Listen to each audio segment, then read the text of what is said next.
welcome to the Sabrae Show Live, where we control our own narratives and have the conversations that we need to have in order to empower our community. I'm your host, Ms. Sabrae, and Yada.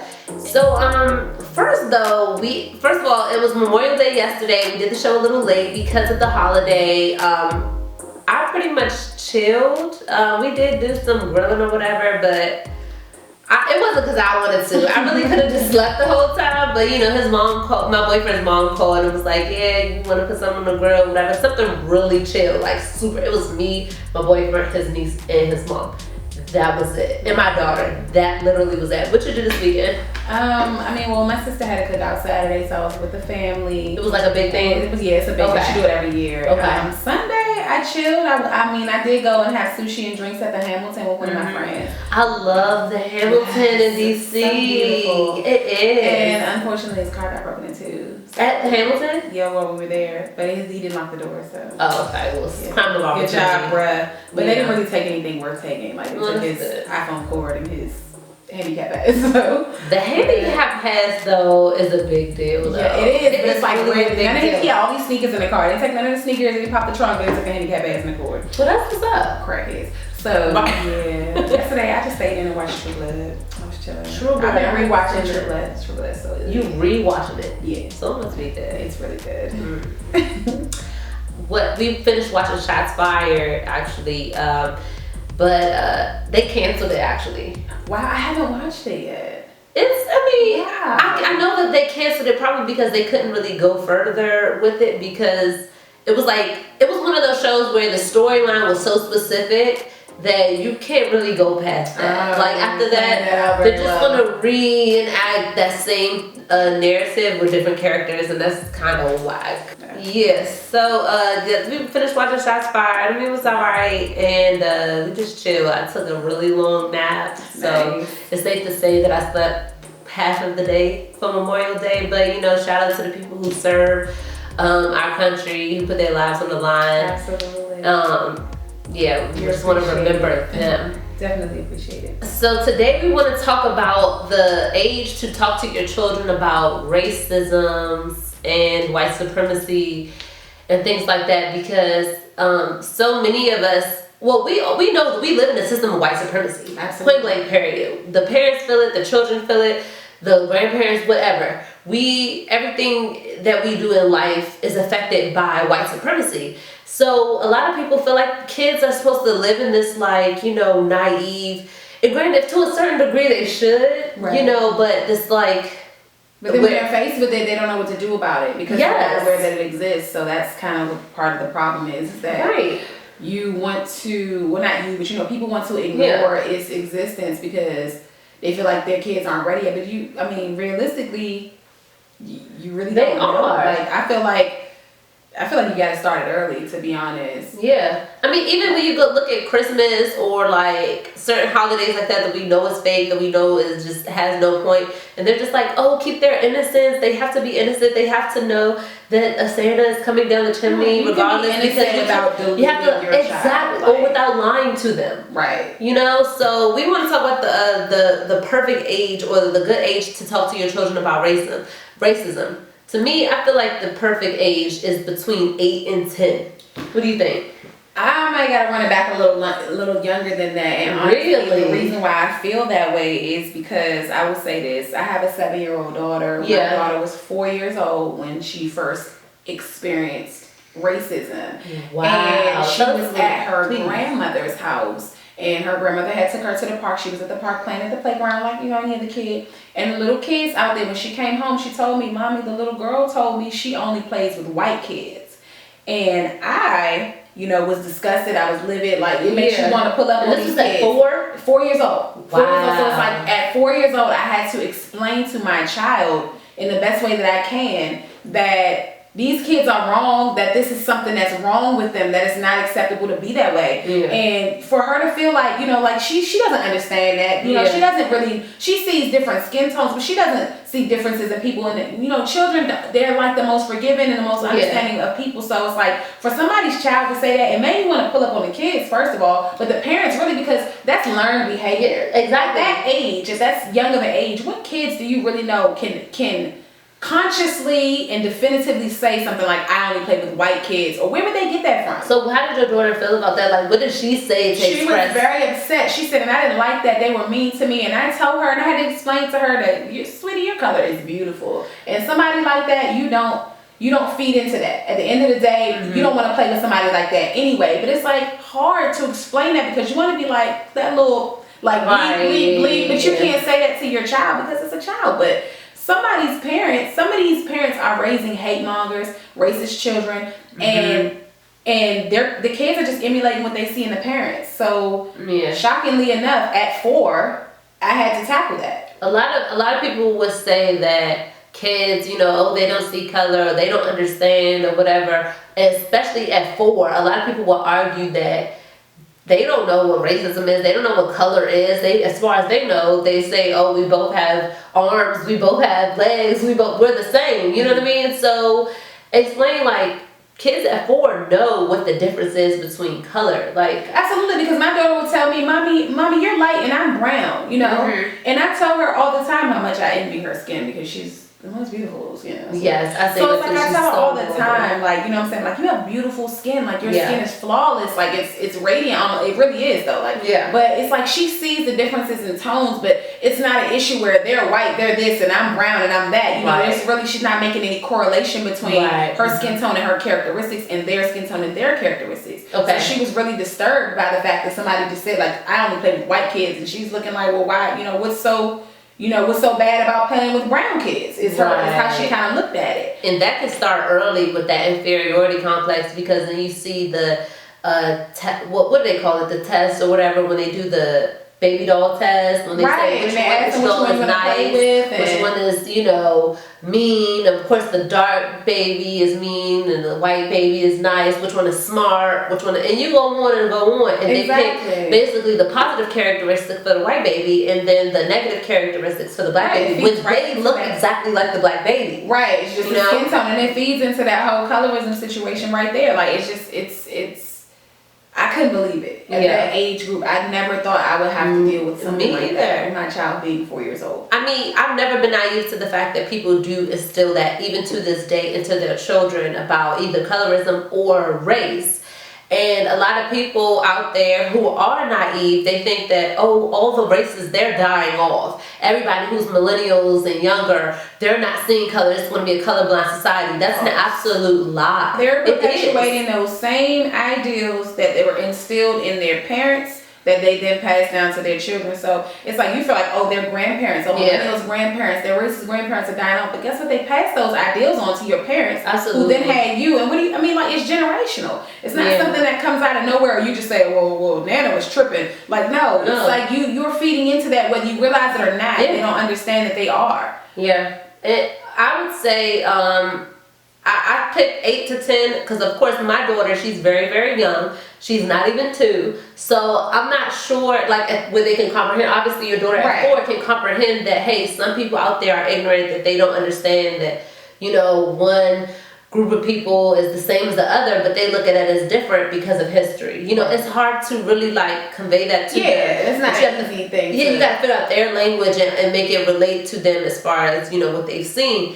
But I said 8 to 10 because to protect themselves, especially from police brutality, because we know that the youngest victim that we know of is Tamir Rice, and he was 12 years old. Right. And he was in the park playing with a toy gun. And the caller said it's a man playing with a gun, but we think it's a toy gun. Now, we know a 12-year-old don't look like a grown-ass man, but let a white supremacist tell it, at 10, you're a grown-ass man. Right, but because they said Trayvon Martin was a grown-ass man. He was 17 years old. Right. We know the difference between a 17-year-old and a 25-year-old. Let's be real. But then you see that kid, and he didn't look I don't even understand how you could be described as looking somewhere between 18 to 20 years old, and you could clearly tell he was a child. Right. But when you see a group of people as a threat, even their offspring, even their children, you just want to, it's complete warfare. So they know what it is. Exactly. You know what I'm saying? Of course, we are genetically stronger and more dominant, but they know what a child looks like versus a grown-ass man. Exactly. So Tamir Rice is 12 years old. He was from Cleveland, Ohio. He was playing with a toy gun in the park. The call said that they think it was a toy gun, but the officer didn't ask any questions, pulled pulled up, imagine, they're not an officer, they're a race soldier. Because nowhere in the police handbook says that you should target people based on race and not what they're actually fucking doing. Exactly. So I wouldn't call them a police officer, we call them race soldiers. Because of course, all the people out there, if you're black, we need to get on code with these code words,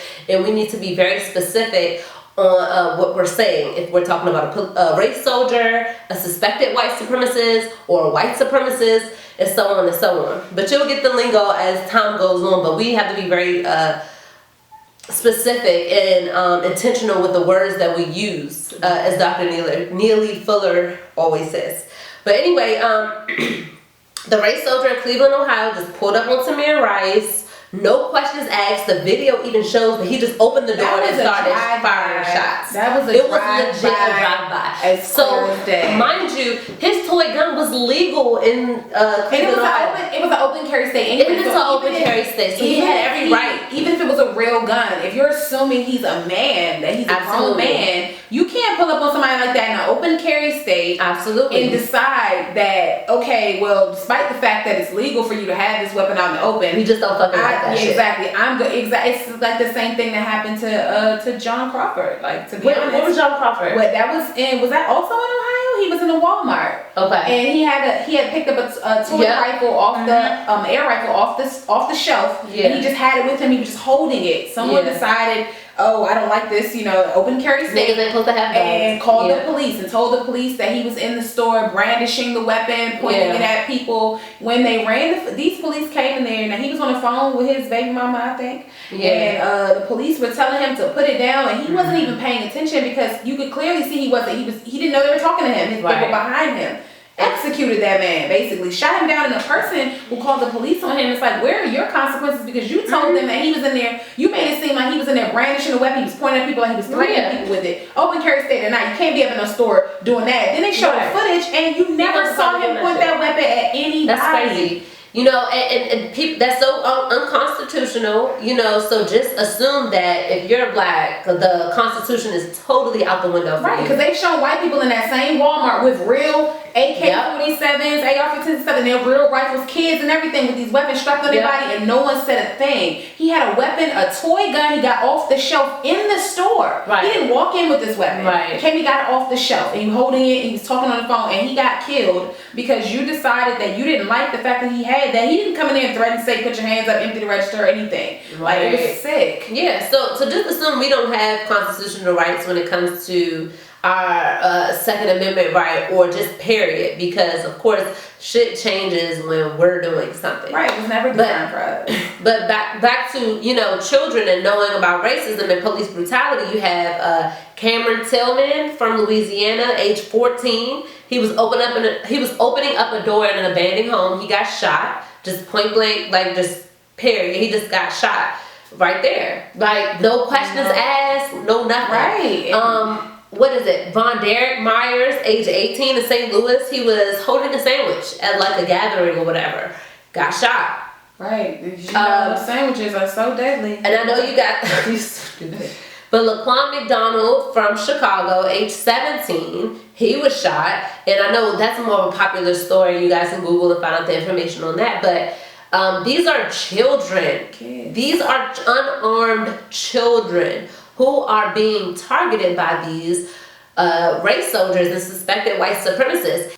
I want to go into the reasons that they need to know. We need to talk about that to our children. It's not going to ruin their childhood. It's not going to take away their innocence. It's going to introduce them to reality, and you cannot hide the world from your children, because this is the world that we live in. This is the reality that we exist within. You cannot hide it from your children. You cannot hide your children from it. And that's more harmful than telling them the truth, is to not tell them the truth, because they go out here blind, they're oblivious to what's going on, and then they end up on the receiving end of something like this. And it could have been prevented had they known or expect. You gotta tell your kids what to expect. They gotta know what they're gonna deal with, what they could possibly be faced with, so they can understand and know how to move accordingly. If you don't tell them that, you send them out to the world blind. Right, and then we end up being a society who is proactive who's reactive instead of proactive. You hear us being vocal after shooting, but we're not informing our children. We're still letting them play outside with no supervision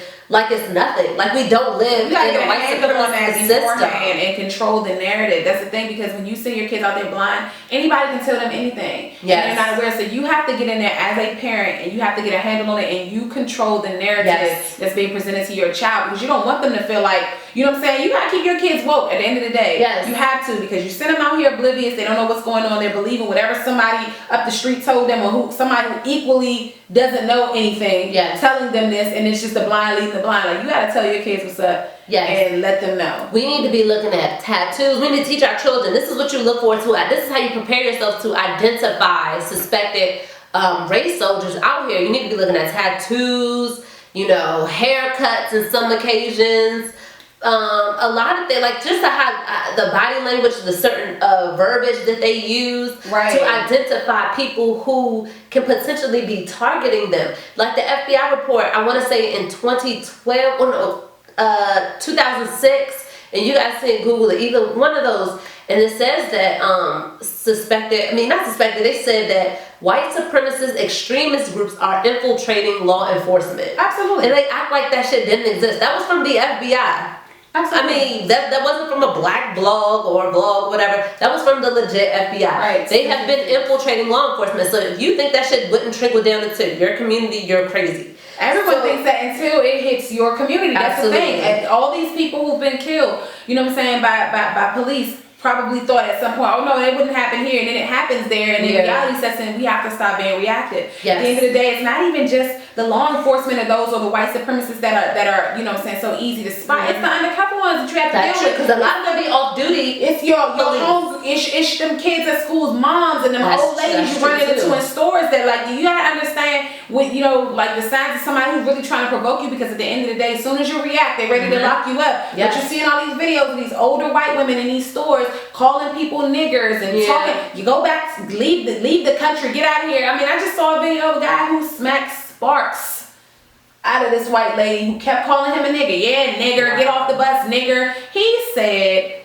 hey, open the door. Told the bus driver, open the door. That bus pulled over, open the door. He said, say it again. Say it again. She kept calling him a nigger. He slapped a tooth out her head and hopped right off the bus. And it's just like, this is what's happening, and before it escalates to that level, your kids have to know what they could potentially be dealing with, because these are grown white people who have no qualms about going on beast mode with your kids. No, they go for easy targets. Exactly, because they feel like children can pick on them. You know what I'm saying? And it's to keep you and possibly your child out of jail. Yeah. Let alone harm's way. You know what I'm saying? You gotta let your kids know what's really good, because they gotta know how to react to that. Yes, and then we also need to teach them the do's and don'ts for interacting with the police. Like when they're in the presence of police, period. Like, for example, Tariq Nasheed says that they need to, and I agree with him, they need to, if the police, if they come into contact with the police, they need to state their name and their age loudly. They also need to state the fact that they're unarmed, because when these police videos and these body cameras, they'll try to say, oh, he's resisting, or he has a gun, or whatever. You need to say, hey, I'm 8 years old, I am unarmed, can I please call my mom, because she needs to know what's going on right now. And I don't feel safe. You have to go through all of that, but the reality is you have to put it out there, because they're using this defense that they fear for their safety, and when police use that, it always that's a go-to justifiable light onto what they're doing, to where it's like, okay, well, if they feared it, you can't tell them that they didn't fear, but it's like, realistically, if I'm telling you I'm 10, I'm unarmed, there's really no reason for you to fear for your safety, or for you to have a weapon drawn on a child, to be quite honest, who's not committing a crime. So you have to really express that, so that there is no, it has to just be black and white. There can't be any gray area with it. Just like you have a plan for if there's a fire or an unsafe thing happening in your home, like what your family's supposed to do. And by the way, y'all need to have that if you don't. Your emergency plan. You need to have an emergency plan for if you're interacting with the police or any form of law enforcement, because they are, not only are they constantly executing black people, period, they are getting off on the shit. Every time. Every time they're getting off. 9 out of 10. They're getting back pay for when they missed work for the whole scandal, whatever. Exactly, and that's what it's even though it's obvious murder on camera, it's just going to show that you could have video footage that this homicide was not justified, and they're still getting off. So you really have to dot all your I's across all your T's. That way there is no disputing it. Right, and that still doesn't even guarantee it. Exactly. But it gives you a greater chance to, you know, protect yourself and protect your children. They shouldn't be outside without any supervision anyway. But at the same time, they need to know what to do if they. But it's like when your kids get to a certain age, you know, like you get teenage kids, 9 out of 10, you're not really, you letting them go hang out with their friends. 17, 18, that's what a lot of the ages are. Business, and they're getting pursued by officers, and they're being pressed out and questioned by officers, and all they're doing is walking. Like this happened to my brother before. When my little brother was 17 years old, he's just walking down the street, he's minding his business. The cops are just stopping him and asking him to see ID. Where's your ID? And I'm like, first of all, he's 17. He's a minor. He's not required by law to have identification. You know what I'm saying? So it's like, but you to stop him and press him out like that about ID, about having ID for what? I didn't know walking while black was an issue. Oh, it is. But it absolutely is the crime. And it's because they want to run your information. They want to see if you have something going on. But it's profiling at the end of the day. That's what it is. Because you have no legitimate. If you saw a white person walking down the street, you're not going to stop them asking for their ID. So why are you stopping a black child? Or if you do, because I had this conversation with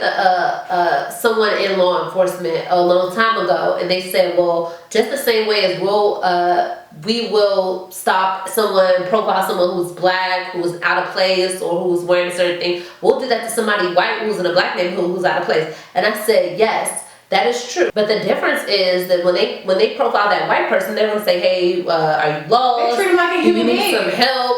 Or what are you doing around here? But versus the black guy in a white neighborhood, somebody hurt you, something happened. You know what I'm saying? Yeah. But like Trayvon Martin was, and it wasn't even a predominantly white neighborhood. It was just a decent neighborhood, and Zimmerman pressed him out just off some. He lived there. He lived there, so it's a whole different energy of when a black person is getting profiled versus when a white person is profiled. So I don't even want to hear that shit. Not at all, because it's like you treat them like human beings. Your first go-to, your first instinct is to assume that something has happened to them, or they're hurt, or they're merely lost. You don't think that when you're around black kids. You automatically think, oh, he's up to no good, he's doing something, he's lurking, he's probably committing a crime. When 10 times out of 9 it's not even the case. People are just living, just minding their business, just existing like everyone else does. But you exist outside and the police see you, that's a crime. And don't get me wrong, there are people, young people, black people, there are young black people or older black people who commit crimes every day. We do have crime in our communities, but we have crime just as much as white people do in their communities. To be honest, just because literally the biggest drug right now is meth, and we know that meth is not a black drug. So instead of pressing people out for a little bit of weed, go to these meth areas and stop and frisk them. This stop and frisk situation is the reason why black people are looked at as these super criminals. To be honest, when we don't commit crime at any higher rate than any other demographic, the problem is because you catch us, because you're always stopping us. If it's 10 white people and 10 black people walking down the street and all 20 of them committing crime, but you only stop the black ones, who looks more criminal, them or the white people? They did the same thing, but you didn't stop them. But not even that though. They just make all the stuff that we do more criminal than other stuff. Oh, that too. Like they just over-criminalize our shit. It's just like look at the crack versus cocaine. And that's a perfect example. You put the jumper cables on crack sentences because crack is predominantly in the black neighborhoods. Cocaine is that drug of choice for your elite white people. Exactly. And you're not going to do that to them. But it's just like you stop us and frisk us and search us way more often than you do white people, which means we're 10 times more probable to be caught while committing a crime, if we commit a crime, but we're not committing it at a higher rate. It just seems that way because you're only stopping us. So you're publicizing us too. Exactly. So you've painted you demonized us basically, like we're just all criminals. So it's like you can't go anywhere without someone looking at you sideways when you might be the person who's not committing the crime. There might be 2 white people down the street who just robbed somebody or stabbed somebody because they got a real penchant for stabbing people lately. But you're gonna stop me before you stop them. Just because that's how you profile us. And we just the fact of the matter is that we need to protect our children. We need to come out with a game plan for our children. We need to educate them on racism as early as they can comprehend it, because they even can know racism, like you said, in like grade school, in your case before grade school. Because if you look at in Alabama right now, they are segregating the schools. A school district in Alabama, it's a city called, did I write it down? Shit. Gardendale, Alabama. A federal judge is letting a school district, Gardendale, go with segregation in that district. So all white schools, all black schools, et cetera, just basically completely ignoring the Constitution about the, Brown versus Board of Education and things like that. That is today. That is in 2017. Like, kids experience racism early. So you letting them live in this, utopia of fucking naive. And it's so harmful. That's so harmful because, like I said, you cannot hide your kids from the world. You can't hide the world from your kids. So you go and segregate them and you put them in these all-white environments like they're never going to be around other races. And then they get around other races and they've already developed these superiority complexes. So they get into these situations and they're already treating these other races, black kids namely, like shit because it's how they've come up. You don't allow them to experience outside culture. So because it's foreign to them, they're going to reject it. And kids, unfortunately, they tend to emulate the behavior they see the adults around them. Absolutely. So when you put them in those situations, you can't even blame them 20 years from now when they're racist as fuck because you put them in that situation as adults when you're supposed to know better. Come on now. You have to teach them and just teach them in the version that they would know. Right. So tell the 4-year-old version when they're 4. Tell the 6-year-old version when they're 6. And so on and so on. But you have to remind them, hey, this is what's going on. We are in the process of replacing the system of white supremacy with a system of justice. We're not there yet, but this is how it is, and this is how it's supposed to be. This is what you might run into, and let them know that it's not something that they can necessarily, even though you take it personally, you don't want them to take it to heart like them as an individual are doing something. You have to understand that some people are sick. It's systematic. Some people are sick, and you can't fault yourself for them not being, sane, I should say. To be honest, it's not your fault. Right, and educate them on their history. We have things like Hidden Colors, documentaries, and books, and things like that. And just educate them, especially whatever age they're on. A lot of kids, I have the Hidden Colors parties for my, nieces and nephews and stuff like that. The young kids in my family who are old enough to comprehend that. So they can know our history. A lot of stuff that they learned through watching Hidden Colors, and it's a 4-part series, by the way. They didn't know. They just knew that the only history that they had ever known about themselves was the fact that they were slaves. Yeah, and you can't. That is a disservice because right there. Schools are omitting very key situations, key occurrences.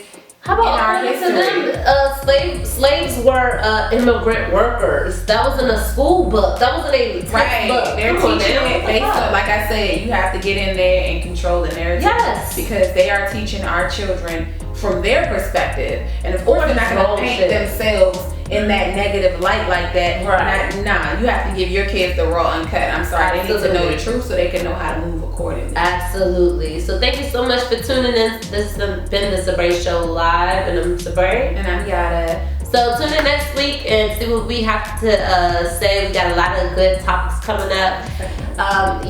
So make sure you follow us on social medias, and we'll see you next week. Subscribe.